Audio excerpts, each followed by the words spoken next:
Verlede week saam met Tolly Jordaan. Teeling is 'n baie sterk lyn in ons Jordaan familie.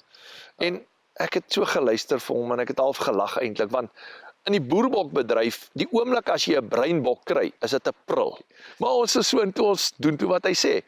En Jurgen vlieg toe in met sy Bell helikopter.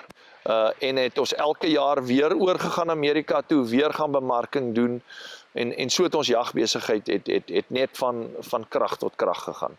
Jy weet, die jag wat gebeur met die jag is, dit het hierdie wild wat nou moet kompeteer met die skape, het dit waarde gegee. So, my pa was baie daarvoor, laat ons die getalle bietjie opbring.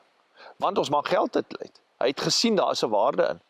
En dit is wat baie goed is in Suid-Afrika, is dat die wild in Suid-Afrika en in Namibië, en ek dink is die enigste 2 lande in die wêreld, waar die wild aan die boer behoort wat op die plaas is. So daar is spesifikasies, soos omheiningssertifikate en goed wat jy moet hê, maar daai wild behoort aan die boer. Waar in ander lande behoort die wild aan die staat. En die staat gee kwotas uit en dit is hoekom in Suid-Afrika die wildbedryf so posgevat het. As gevolg daarvan dat daai wild aan die boer behoort en die boer kan daarna omsien. En die oomblik wanneer die boer daarna omsien, het hy 'n waarde. So in 94 het ons Amerika toe gegaan en ons het begin met die trofeejag. En die trofeejag is 'n absolute fantastiese jag. Ek het nog steeds geboer soos normaal. Ek het altyd gesien dat die trofeejag vervang my stoetbesigheid. Waar my pa al die jare in die merino stoetbedryf was, het ek nou my eie stoetery gehad. Ek het nie my stoetery tot niet gemaak nie, maar ek het my eie stoetery gehad, maar ek het nie meer gegaan en aan skoue gaan deelneem nie, en ek het nie sulke goed gedoen wat my tyd gevat het nie. Waar my tweede werk was die jagbesigheid gewees. So ons het gejag, maar ons het nog steeds geboer op dieselfde grond. Daar was geen verskil nie. Ons het geen omheining gehad nie. Die diere wat ons op daai stadium gejag het ek miskien partykeer op 'n buurman se plaas gaan jag of op 'n ander ou se plaas gejag wat 'n hoë omheiningssertifikaat gehad het. So ek het wild uitgekoop, trofeejagters, trofee wild uitgekoop en hulle is gejag. So het ons 'n eie besigheid ontwikkel. En soos wat ons besigheid ontwikkel het ons geld gemaak uit die jagtery uit, het dit teruggesit. Toe het ons eerste stukkie toegemaak.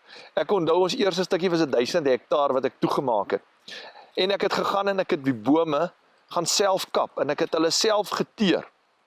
Ek het ou olie gevat in teerdromme wat ek by die paaie se mense gekry het, en ek het alles gekook. Dan kook ek my eie pale, dan maak ek die goed. En hier in hierdie vallei van ons, in een van ons valleie, is daar 'n ongelooflike hoeveelheid olienoutbome. Nou 'n olienoutboom is van die beste pale wat jy kan kry. En ek het hierdie olienoutbome het ek gaan kap. En ek het daai paal gebruik. In daai olienout is daar 'n reuk of iets wat die goggatjies eet hom nie. En hy is kliphard. My ou paal het olienoutpale wat 150 jaar al in die grond staan. En hulle is nog nie gevrot nie. En so het ek my hoekpale, al my trekpale, het ek van hierdie olienoutbome gevat. En dan die ander teerpale wat ek nou sommer selfgemaakte teerpale was my middelpale gewees. So as hulle vrot, dan vervang ek hulle, maar die olienoude was my ankers gewees. So het ons eerste stukkie 1000 hektaar toegemaak en ek het in daai stukkie het ek 'n klompie nyalas ingesit wat ek toe gekoop het. Wat fantasties doen hier in ons omgewing. Ek het hulle gekoop van 'n neefie van my wat so 2 plase van my af bly. In 2003 het daai neefie van my besluit, 2001 het daai neefie besluit, hy wil Australië toe gaan, hy wil immigreer. Dit gaan nie goed in Suid-Afrika nie, en hy wil immigreer. En ons was gelukkig geweest om op daai stadium toe koop ons sy grond. En my pa het my nog gevra, Boetie, dit is 'n swak plaas hierdie, want dit is in die klowe. Ons bly in die berge, maar daai plaas is in die klowe. En my pa het dit gekyk van 'n merino oogpunt af, van 'n skaap oogpunt af. Hoe gaan ek hier boer in hierdie moeilike plaas? En ek het vir hom gesê, pa, ek gaan nie boer nie. Ek gaan jag. Dit gaan my jagplaas wees. Dis 3000 hektaar, klowe, valleie, rivierveld, en daar was 112 nyalas het ek getel op die plaas. Nou as jy 112 tel, dan is daar heel wat meer as dit. Wat toe, sonder hoë drade, hulle loop net daar rond. En die eerste ding wat ek gedoen het nadat ek die plaas gekoop het, het ek hom toegespan. En my antwoord vir my pa was gewees, pa, ek gaan die plaas betaal met hierdie nyalas. Die nyalas gaan die plaas betaal. En hy kon dit nie glo nie, hy kon dit nie verstaan nie. Maar op daai stadium het ons $2000 per nyala bil gekry, trofeebil gekry wat ons geskiet het, en die Amerikaners het dit betaal. En die rand was toe gewees hier rondom R4 na R5 toe, was die rand gewees, wat 'n ongelooflike hoeveelheid geld was. Dit was net so goed soos wat, baie meer as wat my pa vir sy stoetramme gekry het. Vir sy merino ramme. So dit is my stoetery, dit is hoe ek daarna gekyk het. Ek het gekyk dat my jagbesigheid is my stoetery. Ons was baie bevoorreg en dit het baie goed gegaan en ons besigheid het uitgebrei. En soos wat ons besigheid uitgebrei het, het ons goed bygesit. Soos ons het 'n taxidermie besigheid beginne. So ek wou die waardeketting wou ek so lank as moontlik maak. So ons het die kliënte het ingekom, ons het hulle hier laat jag, hulle het by ons gebly, ons het hulle kos gegee, ons het getrofee jag, ek het jong boertjies in die omgewing wat professionele jagters is, het ek ingehuur. En dan het hulle kom jag saam met my. Want ek kon nie alles meself doen nie, ons besigheid het net te groot geword. En so het ons die taxidermie besigheid toe begin. Wat toe net die been verleng het, en dan voer ons die klaar opgestopte dier, voer ons dan uit Amerika toe. Wat vir ons baie goed gedoen het.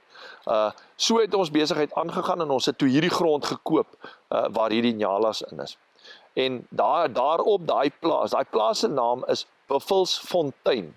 En ek het gaan naslaan, hoekom is die plaas se naam Buffelsfontein? En daar op die plaas is 'n fantastiese fontein, wat hy gooi so groot pyp vol water. En my oupa se neef was TB Jordaan gewees, dit was sy grond gewees, en hy was 'n fantastiese boer gewees. En hy het hierdie fontein het hy gepyp, en hy het dit in lande ingesit met selfdrukspreiers en als. En ek het nou net daai besigheid, toe ek het plaas koop was niks gewerk nie, maar toe het ek dit als gaan regmaak en so. En so het ons besigheid net groter en groter geword.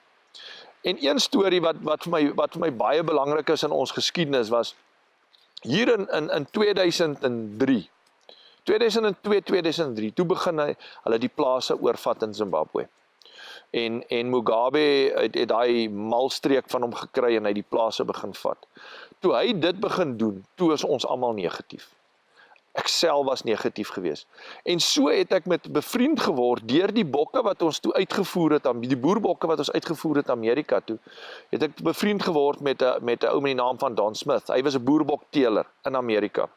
En elke jaar as ek oorgaan, dan gaan kuier ek vir Don. En hy het my gekry om kursusse te kom doen in Amerika, boerbokkursusse.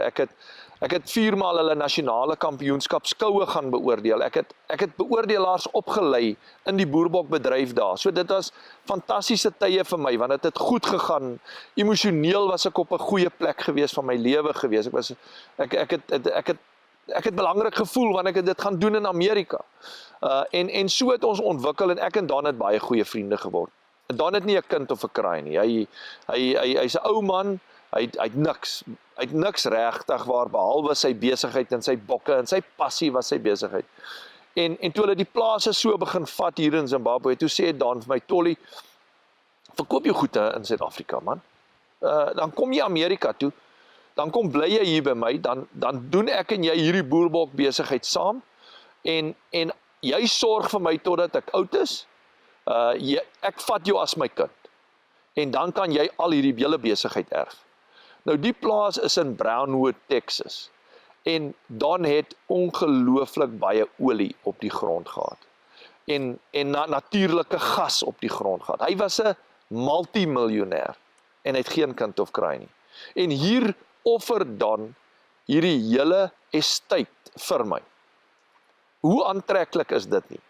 Ek meen absoluut aantreklik vir 'n jong man wat in die vleur van sy lewe is. Ek het 3 seentjies en Don offer dit. Hy sê bring jou hele familie, julle kom bly by my, ek gee vir julle alles.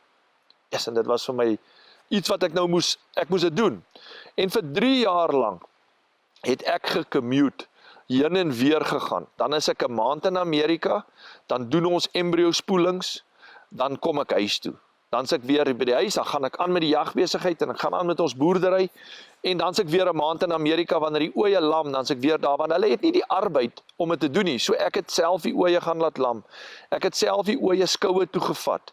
Ek het hulle voorberei vir die skoue. En so het ek vir 3 jaar het ek dit gedoen. En in daai 3 jaar het ek baie met die Here geworstel. Gesê, Here, moet ek Amerika toe, moet ek hier bly? En ek het nie meer drome gehad vir Suid-Afrika nie, want Suid-Afrika het nie 'n toekoms gehad nie, want ons gaan ons plase verloor. Want dit is wat besig is om te gebeur in Zimbabwe. En ek moes 'n besluit neem. Wat gaan ek doen? En ek en my familie, Karen en die kinders het gesit om 'n tafel en ons moes 'n besluit neem, ons baie daaroor gepraat. En een aand terwyl ek in Amerika was, het ek met 'n droom wakker geword. En die Here het net vir my duidelik gewys. Tolly, ek het jou nie in Amerika nodig nie. Jy moet teruggaan Suid-Afrika toe. Jy moet weer begin droom. Jy moet jou plaas gaan regmaak wat jy gelaat tot niet gaan het, want ek het nie 'n draad reggemaak nie, want hulle gaan ons plase vat. En daai aand het ek net besef, die Here het my nie in Amerika nodig nie. Hy het my in Suid-Afrika nodig op my eie plaas waar ek 'n verskil kan maak met die mense rondom my. So, dit was op daai stadium was dit al hier na 2004 toe. 2004 gaan ek na Don toe sê ek vir hom, Don, ek kan nie jou offer aanvaar nie. Ek is jammer. Dit is 'n fantastiese offer, maar ek kan dit nie aanvaar nie, want ek het 'n visie gekry dat ek moet 'n verskil maak op my eie plaas in Suid-Afrika. En so het ek teruggekom en ek het van daai tyd af het ek begin 'n Bybelstudie doen met my mense elke oggend. Ons het werklik waar 'n verskil in hulle lewe gemaak. En ek het gegaan en ek het al die grond wat op daai stadium in my naam was, het ek gaan uithaal. Ek het dit als in 'n trust ingesit. Ek het gegaan en ek het vir die Here gesê, Here, hierdie grond is jou grond. Ek is van nou af net 'n bestuurder op hierdie grond. Ek is nie die baas nie, ek is net 'n bestuurder vir 'n tyd. En dan sal dit een van my kinders wees wat 'n bestuurder gaan wees op hierdie grond. Maar ek gee hierdie grond terug vir jou. As hulle die grond vat, het ek vrede. En weet jy, dit is wonderlik as jy daardie innerlike vrede in jou hart het en jy kan sê, dis nie myne nie. Dan verander jou uitgangspunt totaal en al. Alles verander. En alles het vir my verander. Alles wat ons gedoen het die Here geseën. En omdat die Here dit geseën het dit goed gegaan. Ons besigheid het vervierdubbel. Die ding het net van krag tot krag gegaan. Ons het kliënte gekry. Dinge het ontsettend goed gegaan. En so het ons besigheid stappie vir stappie het ons meer in die wildbedryf gaan belê. En omdat die trofees besigheid vir my so goed gewerk het ons die geleentheid gehad om geld te kon hê om dan ander diere te koop. So het ons buffels gekoop, so het ons seibels begin bykoop. So het ons 'n leeuteelt projek begin. En so het ons van hierdie diere wat vroeër jare hier by ons gewees het ons weer begin terugbring. En ons het hulle weer terug op die plase gesit. En toe kom ons op 'n stadium waar ons 'n baie groot besluit moes neem. En daai besluit was gewees, ons wild en ons vee het toe met mekaar begin kompeteer. Want wat verkoop jy regtig? Wat verkoop 'n boer regtig? 'n Boer verkoop die gras wat op sy plaas is, of die lucering wat op sy plaas is. Dit hang net af deur wat hy dit verkoop. Nou in daai geval, in my situasie, het ek dit verkoop deur 'n trofeedier, wat vir my baie goeie geld ingebring het, deur mense wat by gebly het daar, wat ons verblyf verkoop het, en natuurlik deur lewendige diere, want toe het die lewendige verkope van diere het begin optel. En so het ons begin meer wild vang en verkoop. En ek het gaan sit, ek en Karen het gaan sit. Karen is 'n boekhouer, so sy is baie ingesteld op die somme. En sy hanteer die hele kantoor vir ons. So ons het 'n fantastiese verhouding. Sy werk binne en ek werk buite. So 'n lekker verhouding en ek weet dinge sal reg wees, want Karen sal dit reg doen. Maar ons moes gaan sit en gaan somme maak. En vir ons was dit absoluut die maklikste besluit om te neem om te sê, ons moet van ons vee begin verkoop. En ons moet ons vee minder maak, want ons wildgetalle is te hoog. In ons laaste program saam met Tolly Jordaan. Jy weet byvoorbeeld, ons praat van skaars diere. In vandag se tyd, wat is skaars diere? Toe ek 300 koeie verkoop, en my inkomste uit daai 300 koeie was 1,2 miljoen rand. En vir daai 1,2 miljoen rand kon ek 6 buffels koop. Ek verkoop gras. Ek verkoop gras deur 'n kleurvariëteit wat ek vir 300 en 400.000 rand voor kry. Weet jy hoeveel geld is dit? Om op te som, jy weet, ons besigheid het so goed gedoen in hierdie wildbedryf. Ons is so dankbaar want ek onthou ons kom uit 'n skaapagtergrond uit.